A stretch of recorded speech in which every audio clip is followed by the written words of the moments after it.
is the new committee on child welfare and foster care. Previously we did children and seniors issues, and so it's a new committee and a lot of new faces. So we'll look forward to getting around and having some introductions today, and we've got several kind of housekeeping type things to take care of. And then I've brought in a lot of our providers and organizations for you to meet. This committee, I have never had as many phone calls from the public as I get for serving on this committee. And so I wanted you to know who these people are and who you can contact when you have a phone call and when you have questions and need something explained and information. We'll get started because I do know of a couple of people that have somewhere else that they need to be, but we're going to go ahead and start with the introductions, and we're going to start with staff. So Jesse, I'll look at you first. Sure. Thank you, Madam Chair. Good afternoon, committee. I am Jesse, and I work for the Reviser of Statutes office, which is the office that provides all bill drafting needs and legal advice. So come to me or, David, who you are about to meet, for any questions regarding that. This is my third year dealing with children's issues. In the interim, I also staff the Joint Committee on Child Welfare System Oversight. Thank you. Good afternoon, committee. My name is David Weiss. Yes, I'm also with the Revisor's office with Jesse. So yeah, if you have any bills or amendments, committee amendments or anything like that, please contact one of us and we'll make sure we assist you at the drafting. This is my 13th session. I also staff House Financial Institutions and Pensions Committee, the Welfare Reform Committee, and House Insurance. So glad to be here.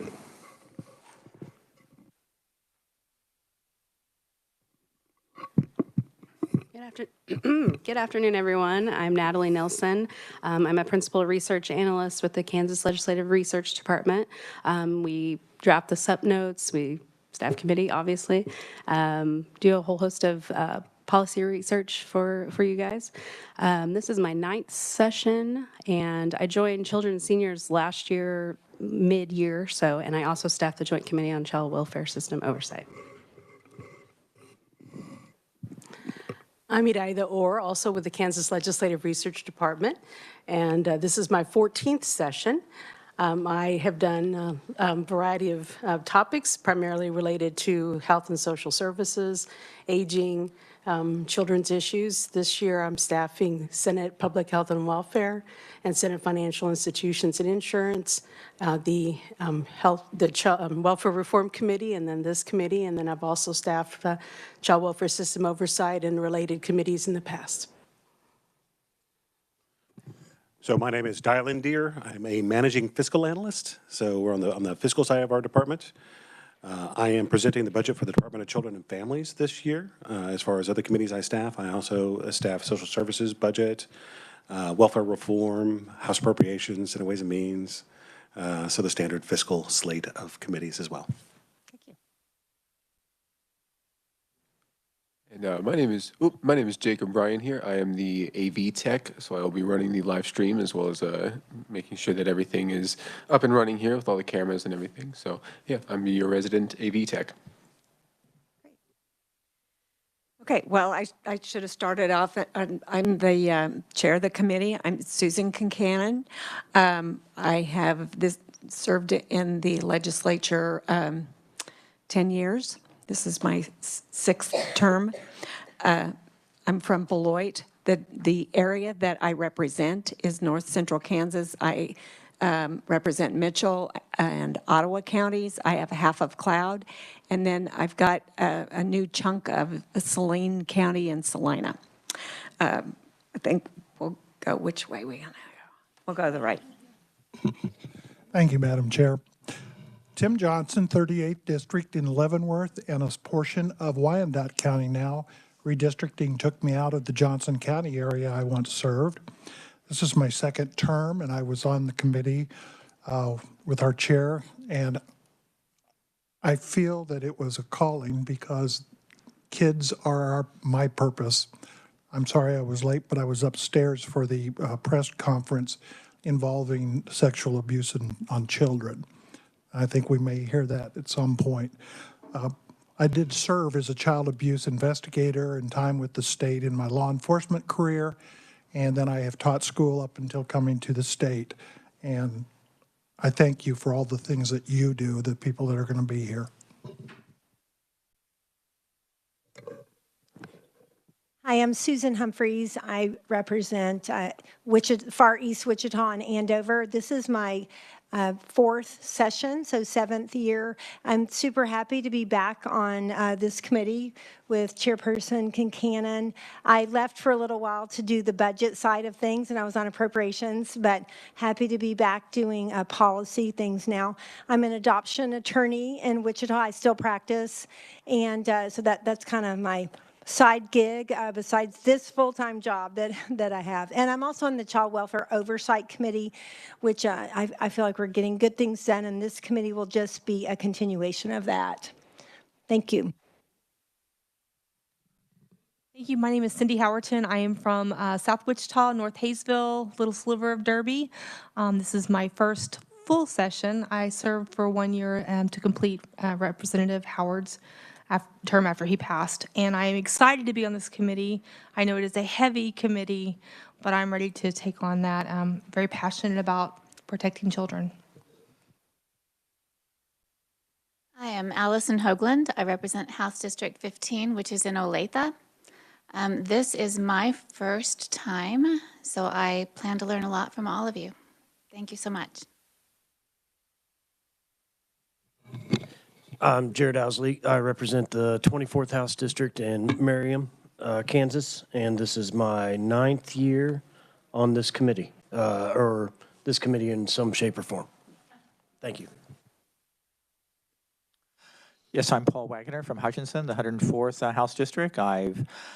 This is my third term in the House, and I've actually been on Children and Seniors or its derivations at this point, all the sessions. Certainly have really enjoyed. It's sort of on a business owner by nature, or not by nature, by profession. And just, this is not exactly my cup of tea, but I really have learned a lot and really have enjoyed serving with Susan and with Mr. Owsley.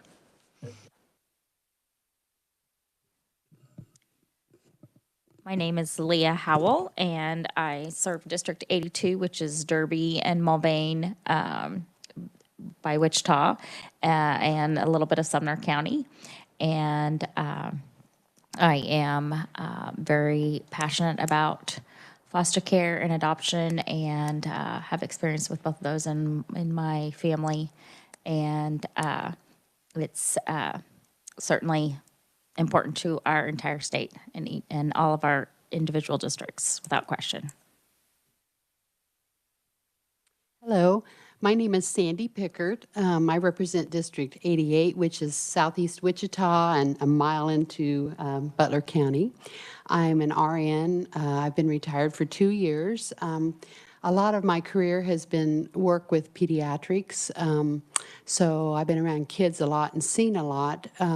For about 10 years, I was the executive director of a nonprofit organization called Pure and Simple Health Education in Wichita, and we did a lot of work with teaching kids or helping them make healthy choices. We worked a lot with DCF, KCSL, the farm, Boys and Girls Club, et cetera. So my daughter worked for 5 years with DCF here in town. So she was worked with the foster care kids in independent living. She was the statewide project director. So I kind of have a little inside scoop that way too. So that's where I'm coming from. Thank you, Madam Chair. I'm Ford Carr. I represent the 84th District in Wichita, Kansas.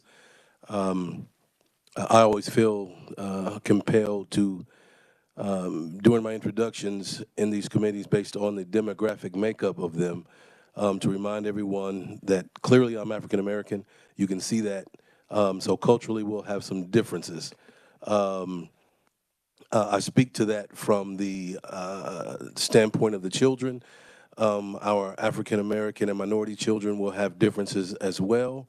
So I want this committee to keep that in mind as we move forward. I've worked as a community activist in Wichita for about as long as I can remember. I also sit on the board of several nonprofit organizations, two of those focusing on the welfare and betterment of our children. Again, I'm Ford Carr from the 84th District, and I look forward to working with all of you. Thank you. So we have three people, three of our members must be at the press conference. Are they at the press conference? I don't know. Representative Underhill did text and say that they could possibly be late, but we'll catch them. Okay, we'll catch them later in the process. So we're going to get right to, because I know Melissa in particular, you're going to go first, and she needs to run off to another meeting. So do you need help? Yeah, sorry, I didn't even appropriately introduce you. We've got Melissa Rooker with the Children's Cabinet. Thank you, Madam Chair. I appreciate the opportunity to introduce myself today. My name is Melissa Rooker. I serve as the Executive Director of the Kansas Children's Cabinet and Trust Fund, which was created by the Legislature in 1999. Rather than trying to wedge everything we do into a brief introduction, I brought you our 2022 annual report. And for those who are not receiving a hard copy at the moment, it is posted online at ks.gov. So it is publicly available. I served 3 terms in the Kansas House. One of them, my first term, was on children and seniors, so I too have an affinity for the work that you all are taking a look at. What I will say in a nutshell is the work of the Children's Cabinet is focused on strengthening early childhood care and education across the universe of programs and services at multiple state agencies. Our blueprint for early childhood features a focus on healthy development, strong families, and early learning. So I would describe the work we do as that focused on primary prevention of child abuse. So we want to provide programs long before trouble ever erupts inside a family and children are put in harm's way. So we like to consider our portfolio of work as focused on child well-being, understanding the importance of the work of child welfare, which is purely handled within the world of DCF. So my card is attached. I'm a resource for any of you at any time. If you have questions, please don't hesitate to reach out. I would be happy to answer the call with information. Thank you. Thank you. I forgot the important person of our committee assistant. We have a new committee assistant this year, Carol Robertson. She's hiding back there in the corner. It made me forget her. But anyway, we got a little desk to work at there. Did you want to say anything? Okay. Okay. Next up, is Andrea Warnke in the room? Yeah. Oh, there you are. Look. Do you want to do an introduction? If you have a list, I apologize. I'm already going off script, but. Hi, I'm Andrea Warnke. I'm the Government Relations Manager for DCF. This will be my second session with the agency. So if you have questions about things that are going on with the agency, any of our programs, or I know that you guys get a lot of constituent concerns, you can send those my way and I will help you to the best of my ability. Thank you. And Carrie Lonard, I know I saw you from the Department of the Child Advocate. Thank you, Madam Chair and committee. It's nice to be here this afternoon. I'm Carrie Lonard, and I serve as the Child Advocate with the new Kansas Division of the Child Advocate. We have just essentially wrapped up our first year of being in existence following an executive order that was issued back in October of 2021. We did complete an annual report, which was emailed, I believe, to Ms. Robertson. If you would request hard copies, just let me know, and I'm more than happy to provide those. As the Division of the Child Advocate, really, we are here to be a voice for children and families and other individuals who are in the system and need an independent voice, to look at their concerns, to provide independent oversight from a neutral position. And so we are looking at any concern that comes into our office regarding a child that is an alleged child in need of care or is presently in the custody of the secretary.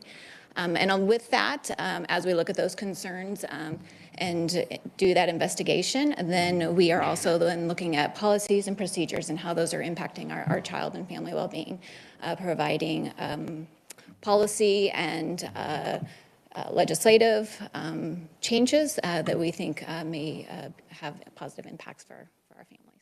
So feel free to reach out, and our website is also available to folks who they can submit an online complaint, or they can reach us by phone.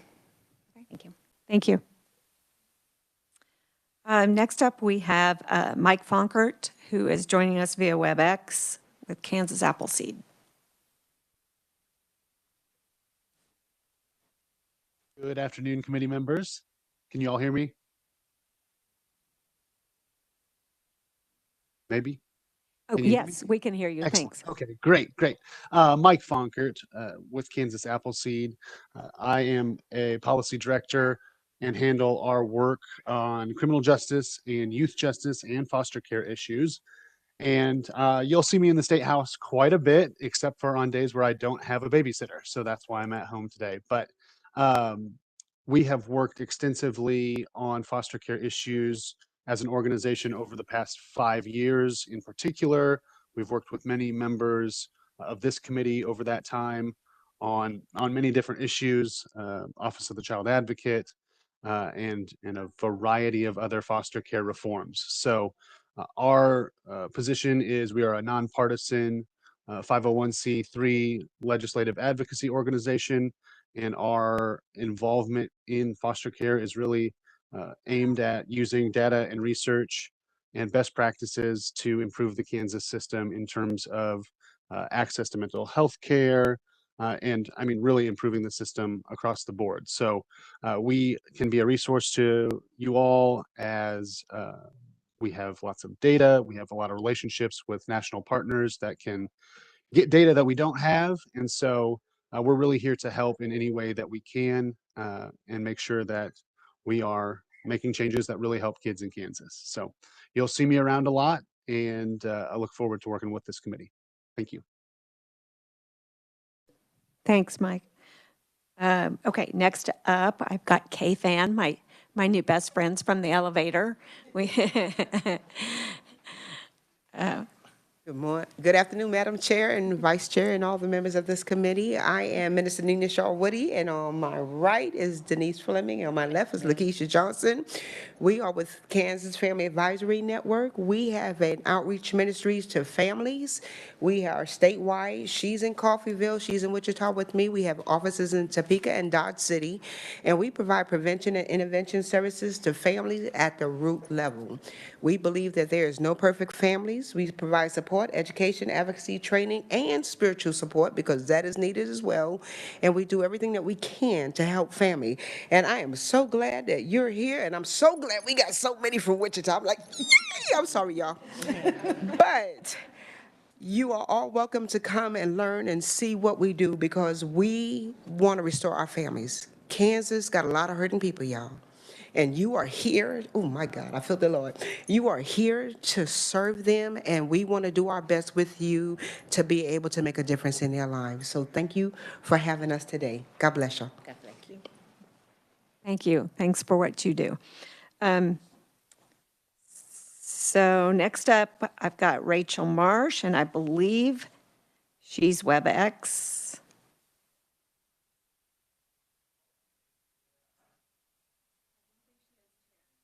Oh, are you going to be Rachel today? I'm going to be Rachel. She's still confined. For those of you who like Rachel, I will be Rachel today. Thank you for inviting the Children's Alliance to be with you today. My name is Shanna Yeager. I'm the Executive Director at the Children's Alliance of Kansas. And so it's really a pleasure to get to know some of you new members here. Many of you know Rachel quite well. She's a really great resource to you if you're looking for answers to child welfare related concerns. So I know that she'll look forward to getting to know you when she's back in the State House next week. The Children's Alliance is an association of 19 child welfare agencies, so doing an array of different services. Many of them are in the room here today, so I won't spend much time up here. I want you to hear from them. But they are working in family preservation, in foster care, in adoption, of course, coordinating and delivering services related to mental health and substance abuse. 6 of our members operate what we call PRTFs. I've heard there's a list of acronyms that you will need. Yes, right? we haven't gone through all of our paperwork, but yes. PRTF might likely be on there. That stands for Psychiatric Residential Treatment Facilities. And so sometimes youth spend a short amount of time there working with their families and our providers while they get some therapeutic treatment.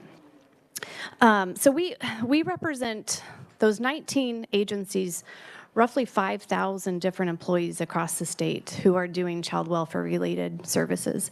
I tell you that because as you have questions that are related to foster care and child welfare, it's a complex system. And so we are here as a resource to you. We are actually in the process of designing a page on our website that's uniquely designed for legislators to help address some of those questions that you might have. If you have constituents with concerns around a case, come to us. We can certainly be a resource to you. And if we don't immediately have a solution or an answer to that question, we can put you in contact with those out doing the hard work every day. I want to introduce you, before I sit down, to a couple of others that you'll see around the State House, because anyone at the Children's Alliance, you're welcome to reach out to us. I don't know if this is when I give you our CEO's personal cell phone number or direct you to our website, but you can reach out to any of us. Kim and Kylie are also in the room, and they're from the Children's Alliance. Kim Harsh is here on the front row.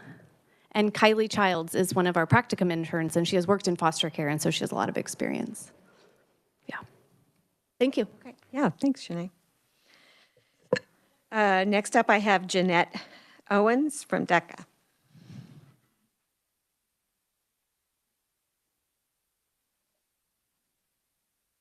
Welcome. Thanks, Madam Chair and members of the committee. I'm excited to be here today. My name is Jeanette Owens, and I'm the Chief Child Welfare Officer at Deca. We have multiple child welfare programs within Deca. I've worked in child welfare at Deca for the last 20 years, and so pretty passionate about this subject. We have family preservation contracts in our Wichita region and Kansas City region. We serve about 230 families that are in that family preservation program a day. Additionally, we have a child placement agency, and that's statewide. We work with about 370 foster families across the state, recruiting, training, licensing, and then supporting them before, during, and after placement. We also have 2 other programs I want to briefly share about. One is called We Can Drive, and that's currently available for all of our foster children and independent living children in the East region. We look forward to that potentially expanding sometime in the future for all foster kids and independent living kids. And then the last program that I wanted to touch base about is our newest program, and that just started January 1, and that's a post-adoption support program. And that allows us to rally around families that have adopted either recently or even further in the past that are currently experiencing need. So we have quite a few other programs at Deca as well that somehow interact either with our child welfare programs or help us with the experience when we're working with families. The 2 big ones are our prevention services, and they have many different facets to them, all of which working to keep families in the community healthy and avoid system involvement. We also have a lot of behavioral health work that we do. Specifically, we have outpatient and residential treatment facilities for substance use. And we work really hard to combine those programs when necessary. For example, if we have a family and family preservation that needs substance use services, we can work with our programs where they can bring their children into treatment at that time so they can have safety for their kids, but also treatment. I wanted to provide my business cards, if that's okay. My personal cell really is on there, and I do answer that 24/7. So please feel free if anytime you have any questions or needs. That is my contact information. Shall I leave it here? Thank you, sir. Thank you. Thanks, Jeanette. Hey, Jeanette, can I ask you one more thing? So foster care is new to Carol, and she was asking what Deca stood for, and I had to do a little bit of research to find, so you just go by Deca, but can you explain a little bit of the history on that in case anybody else is trying to find out what it stands for? I really appreciate that question.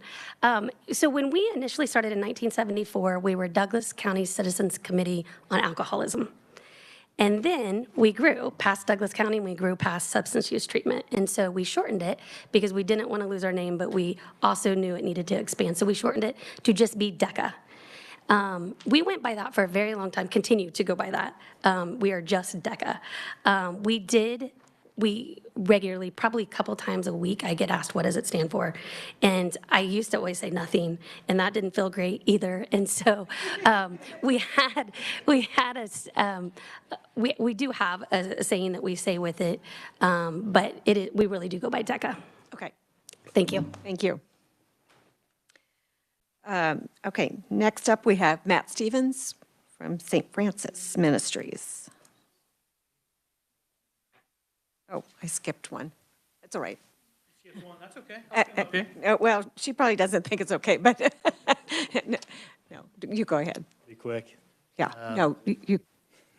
Chair Concannon, Vice Chair Johnson, thank you guys for the opportunity. I'm Matt Stevens from St. Francis Ministries. A little bit about the child welfare services that our organization provides is we kind of divided it into 3 buckets. And one is prevention, our out-of-home work, and then our residential. And so for prevention, we have a couple of different programs that are family first. And so that's our SCT, which is family-centered therapy, as well as seeking safety. And those are evidence-based practices that really help support children before they're at a point of removal. We also provide out-of-home services for most of the children for all the children for most of western Kansas, central Kansas, and Sedgwick County.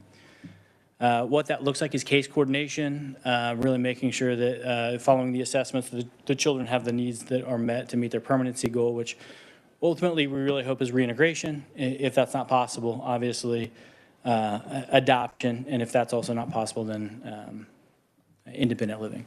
In addition to that, we also we have a foster care home program where we support over 500 foster care homes. So again, we recruit, license, train, and support those homes and the children that live there. And we also have a residential program where we have 2 different levels of care. One is our PRTF, which Shanna talked about, so our psychiatric residential treatment facility. And we also have a QRTP, and that stands for a Qualified Residential Treatment Facility. And so those are the kind of the levels of care and the things that we provide. In addition to, the other question is really, how do you reach out to our organization if there's questions, comments, concerns, and I am the person for that. So I will also be handing my card to you in just one second. Unlike Jeanette, I probably answer my phone 23 hours a day. I do require an hour of sleep, so I will not be answering in that time. So thank you so much for the opportunity to talk a little bit about who we are, and I look forward to continue to work with you guys. Thanks, Matt. Okay, so Crystal Hedrick with Foster Adopt Connect.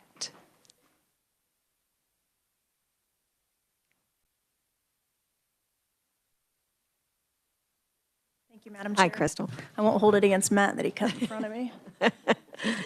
So thank you for letting me be here today. I appreciate an introduction to new members of the committee. My name is Crystal Hedrick. I'm the Vice President of Kansas Programs with Foster Adopt Connect. Foster Adopt Connect is an organization that is really rooted in advocacy. It was established in the early 2000s by foster and adoptive parents who found value in peer support and finding support with one another. And over the last 23 years, they've really developed programs to address needs for our caregivers, to kids with high needs, our vulnerable kids in care, and also to support the caregivers caring for them, whether that be grandmas and grandpas, soccer coaches, teachers, foster parents, you name it. Those are the folks that we're supporting to care for our kids. So we have developed some programs along the way. Right now, we have grant funding with DCF for Adopt Kansas Kids, Kansas Post-Adoption Resource Support. That'll work closely with TFI and Deca over the next few months as they roll out their programs. We also have the Kansas Caregiver Support Network. All of those have advocacy, training, and support for families. We also have a behavioral interventionist program that we developed specifically to support caregivers who are caring for kids with high needs. So that program can help divert kids from requiring a PRTF stay or can help step down and be safe in family foster homes. It's a program that's really pretty flexible and can be offered to families on the prevention side of things too. So looking forward to some conversations around that with the committee. I also left a one-pager up here, a little bit about our organization. It has my contact information. So if you have any constituents that reach out to you needing questions or contact with other agencies, we can help with that. All right. Thank you.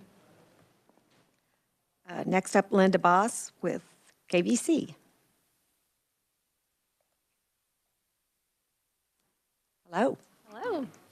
I'm Linda Boss, president of KBC Kansas, and I will let Angela introduce herself. Hi, I'm Angela Hedrick, vice president of operations with KBC Kansas. I'll just share a little bit about our organization, then we also brought an overview as well as our impact reports in our business card, so you can refer back to those. But since Deca explained what Deca stands for or doesn't anymore, I feel obligated to share about KBC because similarly, we started 50 years ago in Wyandotte County and we were Kaw Valley Center. And then as we grew and expanded, it became less relevant to call ourselves Kaw Valley Center. So we moved to KVC, and it used to be, we threw around ideas like Kids Value Connection and trying to turn the KVC into another acronym. But we are just KBC Kansas, but you now know where the K and the V and the C came from. So we are started in Wyandotte County 50 years ago. We have been, I think, the only nonprofit child welfare contractor that has served continuously since the state privatized child welfare. So we're currently one of 4, but we do, like many other organizations, provide a continuum of care. So we are not just focused on the child's welfare, but we understand that children are part of a family system and they're part of a community system. And so we are really focused on building that entire family up and strengthening that family. Our favorite place to work is prevention. So kids never have to know child welfare whatsoever. But if they do, we are one of the 4 contractors, and we work diligently to get children home with their families or to reach permanency through adoption or permanent custodianship. And then we continue to support those families through post-permanency services. And we do have residential facility and a really large outpatient department to support families' clinical needs. We have about 450 staff. I've been with the organization 16 years this week and would love to be a resource to any of you if you have any questions about services that we're providing or just child welfare in general. I have spent my entire career in behavioral health and child welfare. I'm very passionate about it. I love to have conversations about how we can improve the system, and would welcome an opportunity to meet with any of you if you would like to. So thank you for the opportunity to be here today. Thank you. Nick Wood from Interhab.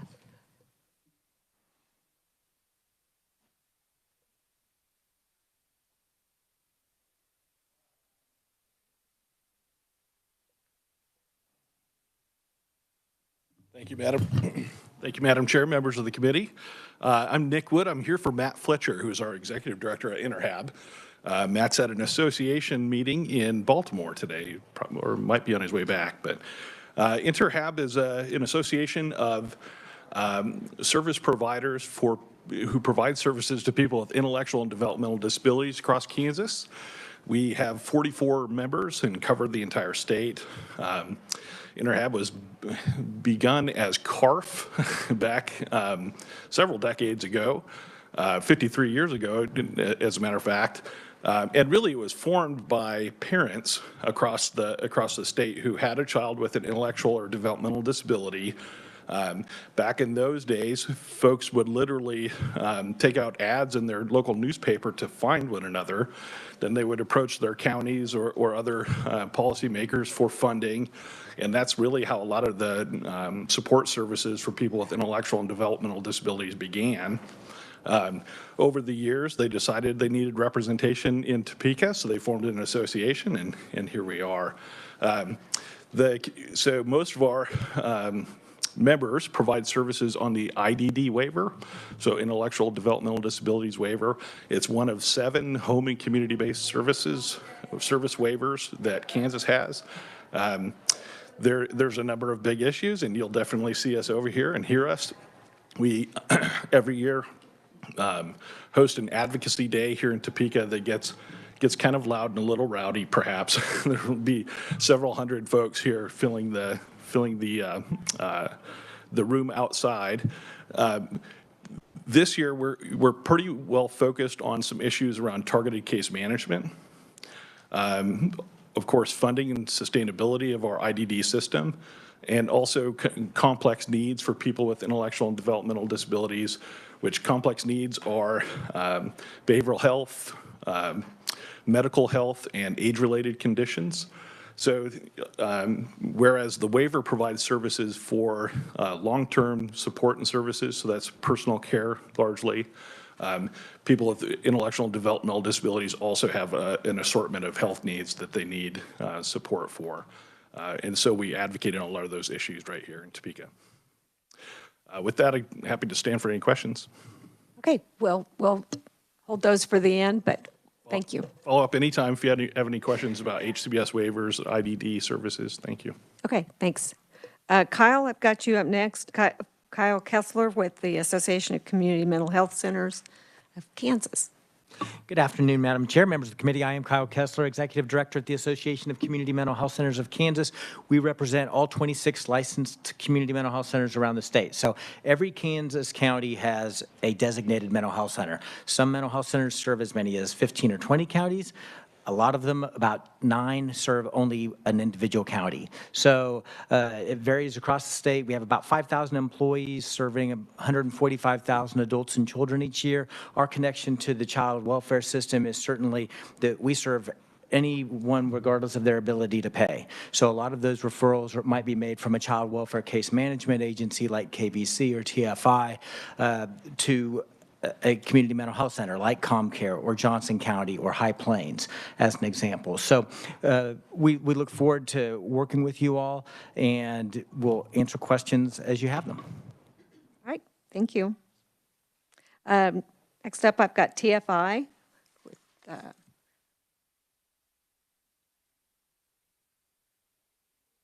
Steve Solomon. I'm Steve Solomon. Thank you for having me here in the introductions. Thank you, committee. I'm looking forward to share with you my thoughts about what's happening with our programs. TFI Family Services was started as the farm. When you reference the farm, we once were called the farm when I was hired. And then back in about 20 years ago, we changed to TFI, the Farm, Inc., I guess. It was never really put that way, but TFI, Inc.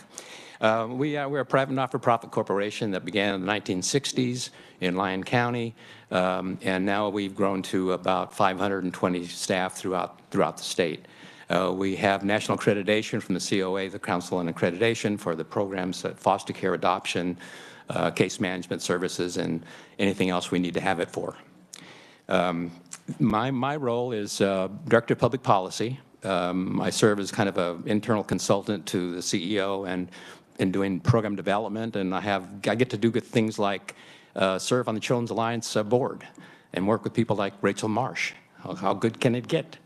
And it's a pleasure to work with others who are committed to the same agenda that we are. We believe in the strength of families, and so all our programs are really kind of geared toward keeping that in mind. We have about 5 different major projects that we're involved with. The first is Family First. Appreciate all the work that went into getting that program into Kansas early. We have a Family First grant in southeast Kansas that serves about 25 counties. It's an intervention program called Parent-Child Interaction Therapy. It's a behavioral health method that is evidence-based, and so we have now hired and have trained people who can actually train people to provide that service. And so Family First is our first leg on our prevention effort. The next is Family Preservation. We have the contract for Western Kansas. So there's 65 counties we serve in the family preservation contract. The third area, I would say, is our child placing agency credential. We're licensed by DCF. We're a child placing agency, which means we have foster homes that we are responsible for recruiting, training, supporting, dealing with crises, and so forth. And so we have about 450 foster homes. We have about 550 kids who are in those homes. We rely very heavily in our other program, the case management program. That program is the one where we work with kids who have been removed from their homes. And so we have about 1,200 kids in that contract. It serves families in a 25-county region, mostly southeast, some south central Kansas. We rely on the network of CPAs, child placement agencies, who provide 80% of the foster homes in the state. We provide about 20%. And so it's really important for us to be together on making sure that that resource is protected, it's developed, expanded, and treated properly in the system. So those are the kind of programs we have. We have a psychiatric residential treatment facility as well. It's in Topeka. It was set to be able to provide treatment for 49 youth. It's up to the high 30s now. It's moving up because we're able to do better with staffing issues. You probably have heard the word workforce. We have that challenge. It's an incredibly intractable problem to live with on a day-to-day basis. If a case manager leaves, their caseload is carried on by their supervisor. When the supervisor leaves, their caseload is carried on by a team of other case managers and a director. You cannot assure continuity and communication, continuity in handing off the ball to the next actor in the system, which includes the courts, law enforcement, schools, mental health providers, substance abuse providers, daycare providers, all other aspects of a community that you require in order to provide the right kind of service. That's what we do, and I'm pleased to be able to present to you and look forward to being available. I've made a route around the offices. I've given you our annual reports. It's in your office. I haven't completed the route yet. I need a few more this afternoon. I'll drop off that and my card with my number on it. I don't know which hour of the day Matt isn't available, but I'm going to take that hour too. So, and yeah, that's all I have for you. So thank you very much. All right, thank you.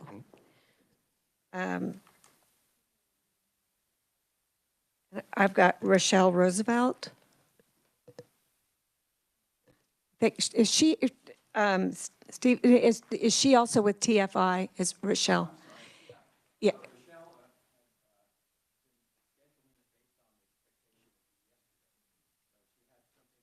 Gotcha. Okay, all right, thank you.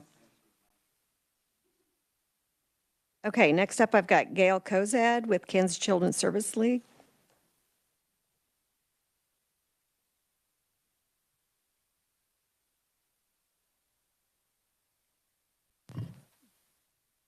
Thank you so much for having me today. Nice to see all of you, familiar faces and the new ones. I look forward to getting to know you more. I am Gail Cozad. I'm the CEO for Kansas Children's Service League. We serve as the Prevent Child Abuse chapter for Child Abuse America, and so for Kansas. So that is our role. We have really, over the last 16 years, moved our focus towards prevention of child abuse neglect, prevention of children needing to enter the foster care system.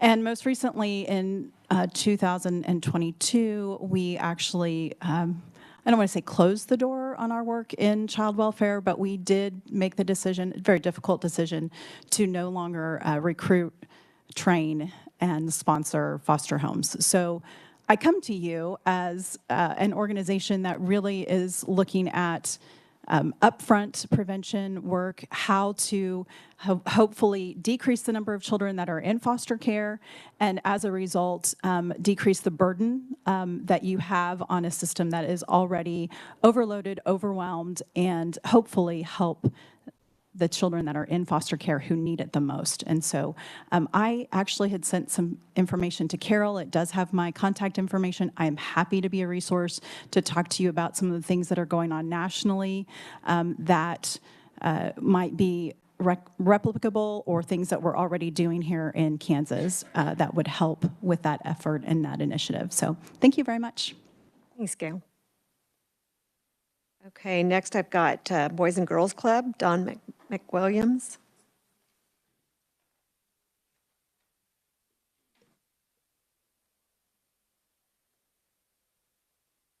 Good afternoon. Thank you. Nice to see you, and thank you for the opportunity to speak before you today. I am Dawn McWilliams, and I am officially with Boys and Girls Clubs of Topeka, but I do represent Boys and Girls Clubs across the state of Kansas. We serve approximately 25,000 children across the state of Kansas in 47 different club sites. Our most recent expansion occurring in Emporia this past year with that school district. We have seen a growing trend in need to reach and impact kids who need us most, which include kids in foster care.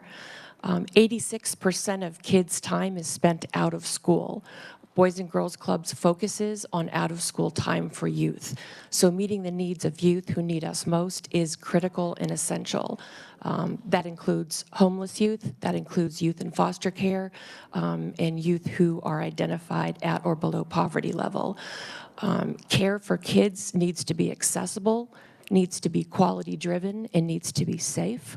Many of our families need the same opportunity to be able to access that timely, to be able to work, to provide for their family, and to be able to do what's necessary for the health of their family as a whole.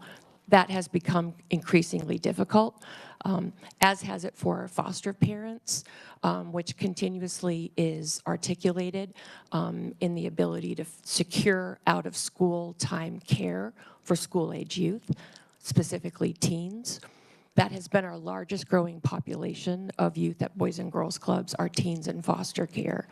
Currently at Boys and Girls Club, 86% of our teen program, we have 102 enrolled members in our teen center, are in foster care.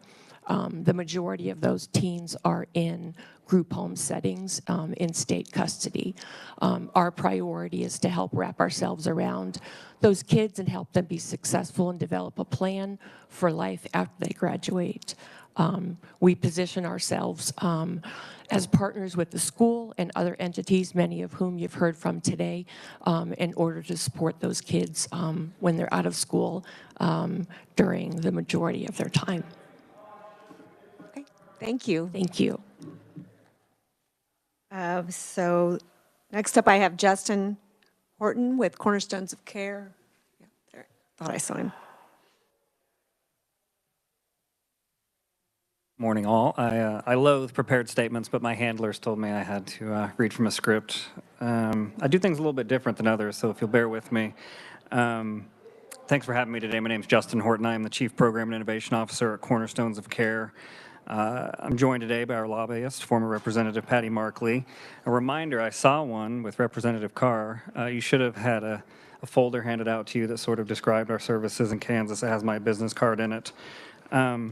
If you'll humor me, I'd like to humanize this presentation a bit before telling you more about our trauma-informed programs. Child welfare is complex. You heard that word today already. And it's done by people, not robots. I have hundreds of team members who choose to live and work in Kansas because they want to help Kansas families and communities. We hold ourselves to a high standard, and we welcome accountability by acknowledge that we aren't perfect because we're human and we're going to mess up. So there might be times that we don't see eye to eye, but the common ground that I appreciate is that you're passionate about children and families, or you wouldn't be here, and you want to help and you want to learn. So myself and Cornerstones will always be at the table to try and help and improve and find solutions.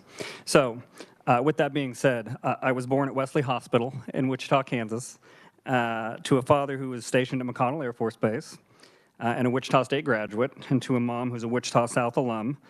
She never attended college, but she wisely found a county government job and got into the Kansas State retirement system and spent her entire career working in the TAG office in Sedgwick County.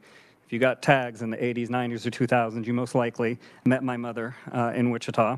My parents settled in Mulvane, Kansas. I was raised there, but spent most of my time in Wichita, candidly. I'm not much of a farmer. I matriculated to our fine community college system at Coffeyville Community College, then to our state university system at Pittsburgh State for my bachelor's degree, and finally to Kansas State for graduate school.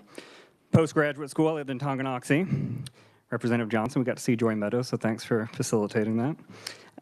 And then moved to Bonner Springs. While in Tonganoxie, had a son born at Providence Medical Center in KCK. And my son's a recent graduate of Shawnee Mission Northwest. One day, perhaps in the future, I can regale you about my peddling of fireworks across the Flint Hills of Kansas.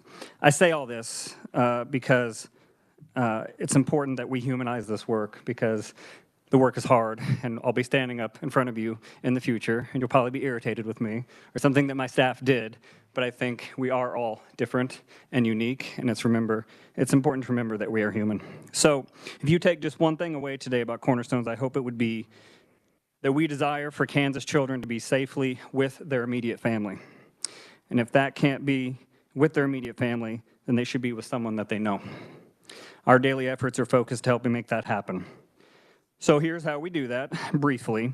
We are the family preservation provider in the East Region. You have maps in your packets. Defining the East Region for you is a little bit wonky, but we have offices in Brown County, Crawford, Franklin, Montgomery, and Shawnee, and we have a very successful record of working with those families. We do functional family therapy. There'll be a quiz at the end. That's FFT, moving forward in my presentation.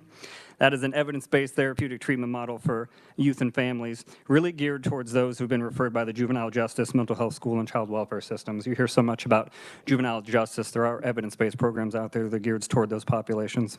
And we do that work in 25 counties. We have a program called Behavioral Intervention Support Team, or BIST, that is focused on working with families where children have behaviors and the placement is at risk of disrupting. So we serve in Wyandotte, Leavenworth, Atchison, Jefferson, Johnson, and Douglas. Since July of 2022, we've worked with about 50 families and had a placement stabilization rate of over 90% in keeping families together. The big ticket item of foster care, we are the provider in Area 5. If you're not familiar, that's Atchison, Leavenworth, and Wyandotte. We have offices in Leavenworth and Wyandotte. We are the new kid on the block in foster care in Kansas. We started that work in October 2019. The only piece of data that I will share with you is that when we got that contract, there were 842 kids in Area 5. As of yesterday, your packet's already out of date, there's now 598. As a 30% reduction of kids in foster care in Area 5. So that's less families impacted by foster care and less who have to have the state as a guardian. That is a testament to a system of providers. KBC, my friends at KBC, is the family preservation provider. DCF, the court system, community providers, and citizens of those counties. Wrapping up, we also do CPA work, child placing agency that was mentioned before. We recruit and license resource families. We have about 50 homes, which is far less than most of the CPAs in the state. And we also run an independent living program. So we have apartments in Kansas City, Kansas, that can house up to 18 teens and young adults. And we accept referrals from any of the grantees. In 2022, we served 63 kids. And lastly, we have a vocational mentorship program called Build Tribe that is aimed at empowering transitional living clients with employable skills. It's a bridge to connecting youth who lack a stable support system to opportunities. We focus on culinary, construction, and horticulture, and about 70% of our clients in Wyandotte County participated in that service. So it's good to see some familiar faces from last year and some new faces, and I look forward to working with you throughout the year. Thank you, Justin. All right, that's my list. Is there anyone here that I have not called on? Yeah, go ahead and come up.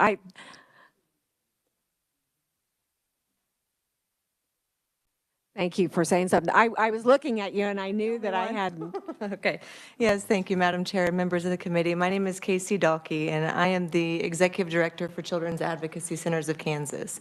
And so CACs, Children's Advocacy Centers, we've got 17 across the state that are nationally accredited and provide crucial services to victims of child abuse. And so within the child welfare system, lots of different forms of abuse can potentially occur with children, sexual abuse being the most prevalent and some of the highest referral rates that we will see through CACs, unfortunately. Our centers also handle physical abuse, emotional abuse, witness to violence, drug endangerment, child sex trafficking, and pretty much any other type of heinous crime that you could imagine taking place on the children of Kansas. And so we work primarily with our multidisciplinary team, MDT. So that puts us in direct contact with our partners such as DCF, law enforcement, prosecutors, mental health, medical providers, therapists, and more. There's some in the room here that we work with as well, KCSL, St. Francis Community Services.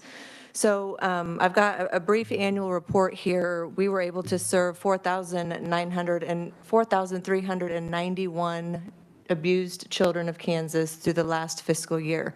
The numbers are rising, unfortunately, but CACs are here to do that critical work.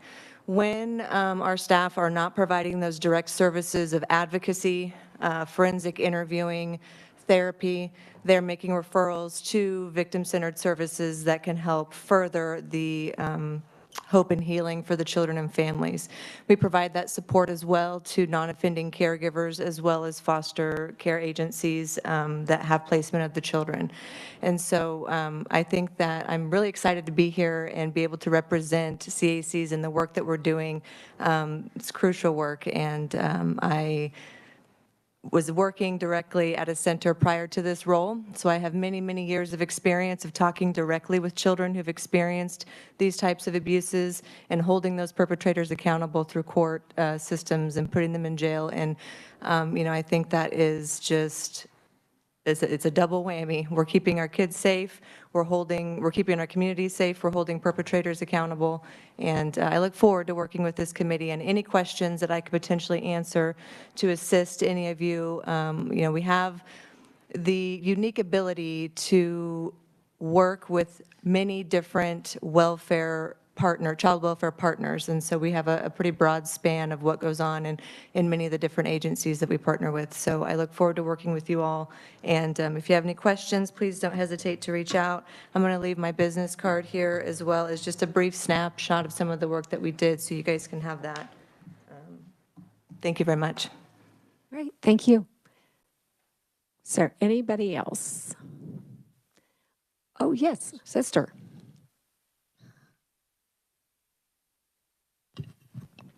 I too welcome the new faces. I think what I want to say is some of you who travel a long way, that I would suggest a book on tape. One of them that Father Greg Boyle, who's worked with the gang members in Los Angeles for, I don't know how long it is, 25, 40 years.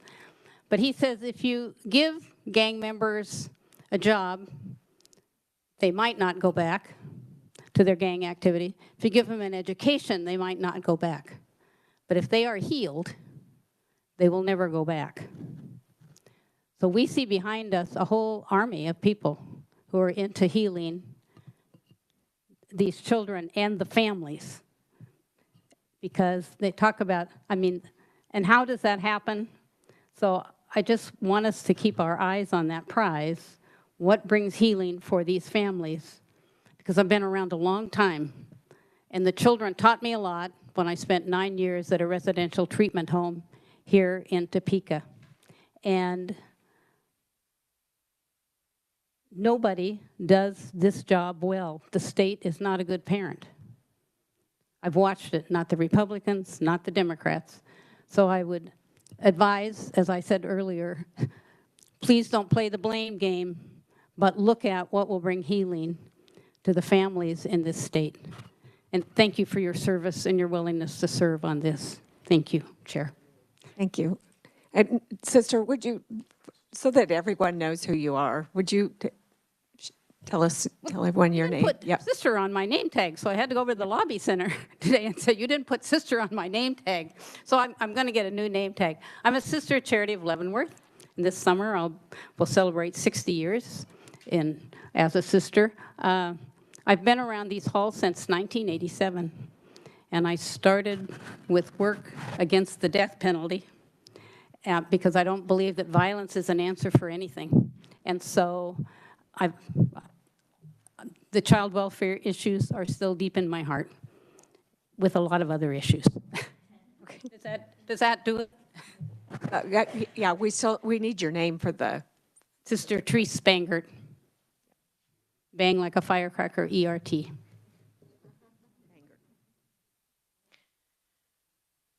Okay, was there anybody else that did not get an introduction from an organization?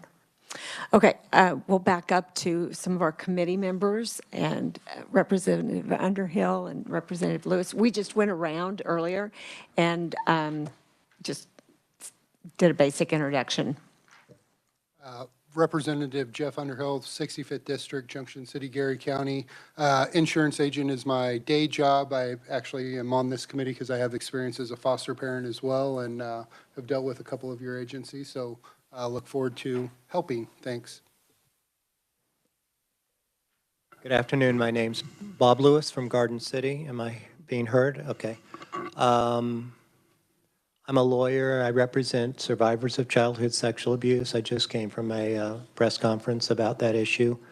I will tell you that although I know a lot about child abuse and the repercussions of that, I don't know much about all of the agencies that I've heard about today, and I need to learn a lot to engage in this committee, and I'm looking forward to doing that. Thank you.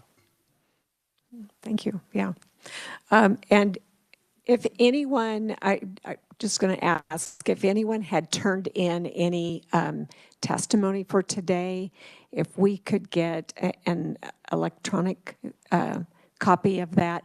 I did not ask for that because we were just doing a brief introduction, but a few people did, and we need an electronic version of that. If you wouldn't mind sending that to Carol, is that what? Okay, yeah, to Carol Robertson. Okay, we'll go through a couple housekeeping things here, and then if you guys don't mind sticking around, I'll open it up for the committee to ask questions of any of the organizations, as long as we have a little bit of time. So by now, you have probably in your other committees seen the committee rules that all of the committees are adopting this year, and just wanted to point those out to you. If you have any questions or concerns, you can let me know. But these will be our committee rules. That's in your packet. You also have the acronym list, and I already noticed while we were talking that the PRTF is on here, but QRPT is not. QRPT, we will refer to that occasionally, Qualified Residential Treatment Facility. Facility with a P? What? Provider. Provider. Qualified Residential Treatment Provider. Thank you. It's a facility.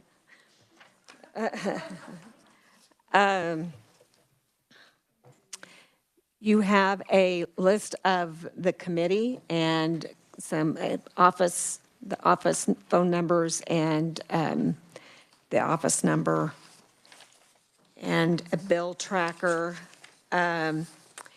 So, you know, we have done, in the past, we've done a lot of informational hearings about the foster care program. And we continue to do that in the Child Welfare Oversight Committee. But this is a 2-day-a-week committee now, and we are not going to have a lot of time. So far, I have a list of 11 bills that I know either are being worked on or topics that I know someone is interested in doing. And we're scheduled out to the point where we only have 8 committee days till turnaround. So we are not going to have a lot of time for informational hearings. We're not going to have time to educate you on, you know, how the system works. I would, if you're interested in some reading, we can provide you some resources that you can start looking at. Natalie, did you send that?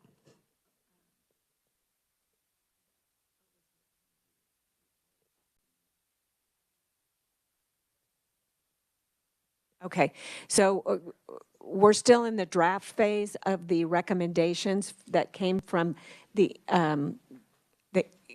Oversight Committee, the Child Welfare Oversight Committee, and those will be provided to you. I'll point that out but that's kind of a good roadmap for the direction that we want to go, that some of the things that we've been discussing in the last year. That committee meets quarterly. So next week, and thank you all for agreeing to meet on a Thursday when we're a Monday, Wednesday. All of a sudden I'm looking at the calendar and I think we're Monday, Wednesday, and we're going to already miss the first Monday and the first Wednesday and the next Monday. So Monday is Martin Luther King Jr. Day. And so on the 18th will be our next meeting, and we will be meeting on 5. And I forgot to bring that room number with me, but it's the room that we meet in for judiciary. 582.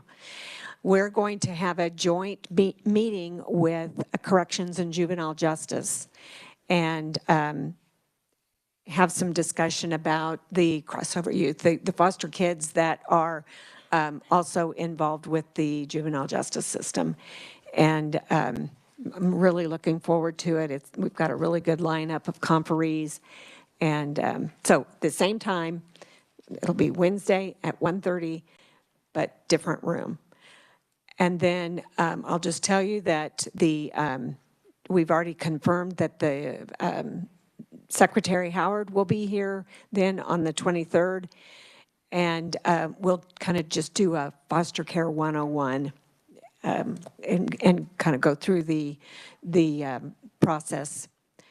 And then we're going to start, I think we're going to have a bill hearing that day, a bill that came out of our foster care, the Child Welfare Oversight Committee. And so we are going to make the most out of our time that we're in this room, and plan to be here the full hour and a half every meeting period. So anybody have any questions? Representative Humphries. Thank you, Madam Chair. So have we had bills already introduced in the committee? I mean, I haven't seen any RS numbers or whatever, so I was just curious if we've had things introduced yet. And it was at the bottom of my agenda, but okay, I didn't see it. No, I need to do that first every day. So are there requests for bill introductions? Oh, yes, ma'am. Are there any from the committee first? Come on in.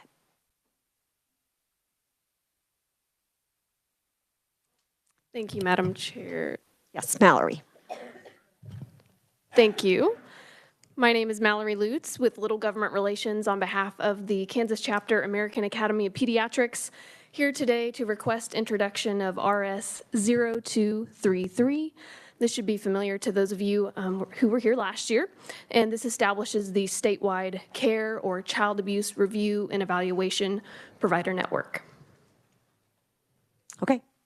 The way that I normally do requests for bill introductions, I'll offer an opportunity anybody to ask questions, and then we'll just accept it without objection. So at this point, are there any questions? Okay, any objection? Okay, thank you.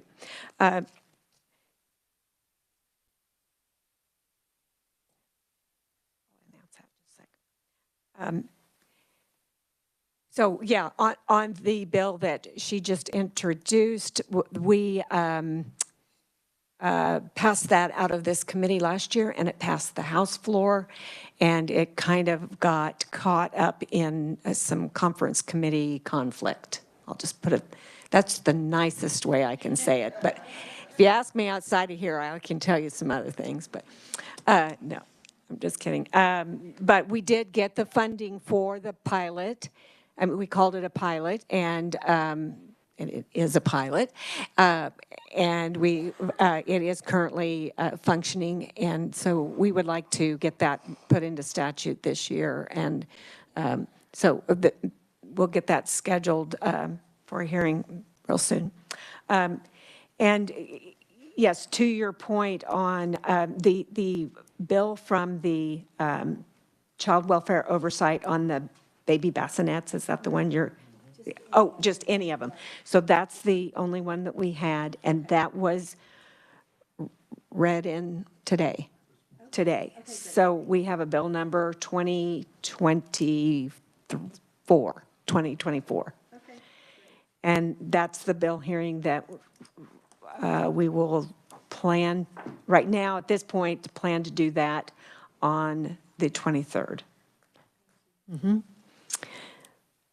The bill, the baby bassinets bill is something that we actually had a hearing on, that when a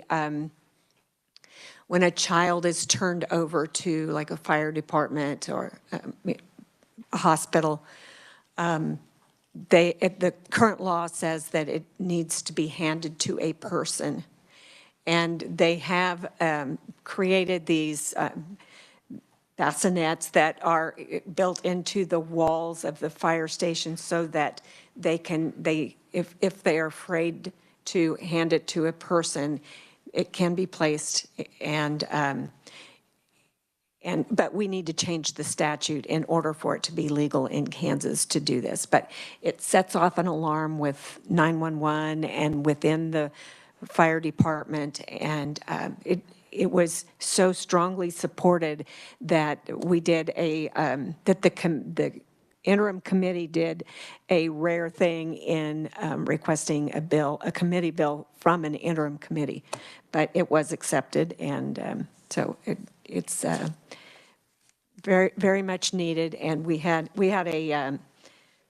apparently there was a bill last year that was in the Senate that that didn't make it. I don't even know that they had a hearing in it for it, but we'll look forward to hearing all about it. You'll be very impressed. Any questions on the rules or anything else that we've gone over? Do you have any questions of the conferees, our groups, our organizations? Yes, Representative Howerton. Thank you, Madam Chair. It's a general question maybe for you. Is there a way we could get a list of all the providers, foster family providers that we kind of covered today, and the structure? Like, do they report to DCF and how all that works, since we're not going to cover that informationally? Does it already exist? I don't want you to have to create anything. Okay, so what would be the best way for me to learn that? When the secretary comes, she will talk about the structure of the organization and kind of, we've actually asked for maybe, not this time, but in the past, a flow chart of how it all works. Yes, flow chart. Yeah. So, Andrea, if you wouldn't mind passing that on, that, we'll look for. A lot of pressure is on the secretary because we are not, like I said, we're not doing a lot of educating or informational hearings here.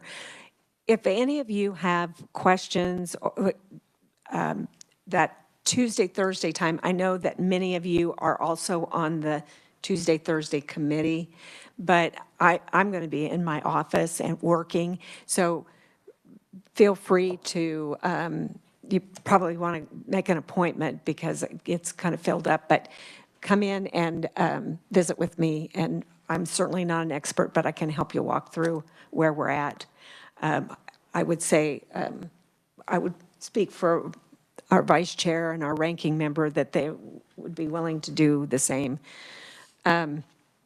Yes, Representative Underhill. I would add to Representative Howerton. Additionally, can we be educated on what part of the state is served by what entity and organization? Like I know St. Francis is Gary County, but I don't know where TFI or KBC Yeah, is. for sure. I'm sure that in the past she's provided us a map that shows that. So, and there's different aspects. You've got the licensing organizations and then the foster care providers, and anyway, so there's just different, it's a lot of different pieces to it all. And we can try to put together a list of, I'm sure Carol would appreciate a list of all of the different organizations. And so, yeah, we can work on that. Thank you. Any other requests or? On the rules, back to the rules, I have not heard this in another committee yet, but if your phone goes off, you provide treats the next day. Is that in the rules? It's not in the rules. I'm just saying it now. Yeah. He's going out to buy his treats. Yeah, so they don't have to be healthy. I'm all for it not being healthy.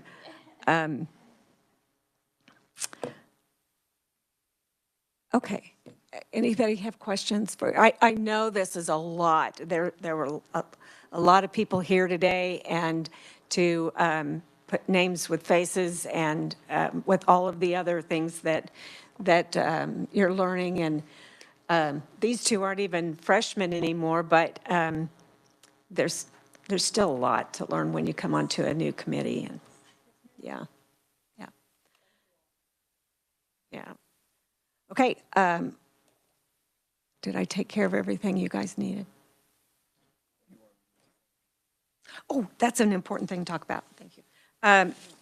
Take your folder with you. It's, but I wanted to ask you guys what you wanted to do about testimony. In the past, we've been paperless, and we can do that again. You just bring your computer every day, and you pull up the testimony for the day. But there's also the advantage of having that testimony in front of you and being able to write notes and highlights on it. So does anybody have a preference, or have you had experience with it? Representative Howerton, you look like you want to say something. I have a preference, paperless, please. Okay. You like? I just went through my file cabinet from just one session. Yeah. It's a lot of paper. Yeah. And then we can print it out if we need to print it out. But Yeah, Representative Humphries. So my preference is definitely paper, sorry. But it's because, as someone speaking, I'm taking notes, saying I want to write question, I'm sorry, ask questions about this or that. So it's fine if it's electronic if we have enough time to print it before we come. That would be my request. So if you, okay, so the testimony would be emailed out to you. Or it can be on the S drive or, whatever it is, just as long as there's time to print it before the committee meeting. Okay. Please, thank you. Anybody else have a preference? Okay, yeah. So, you like having something to write on? Okay.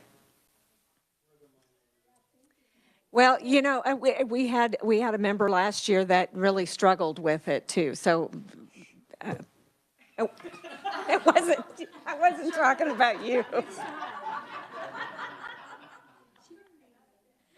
I didn't name names, Representative Johnson.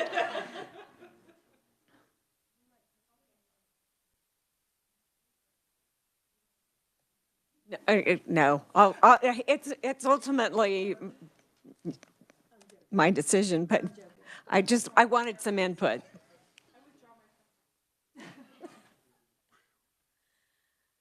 Okay. I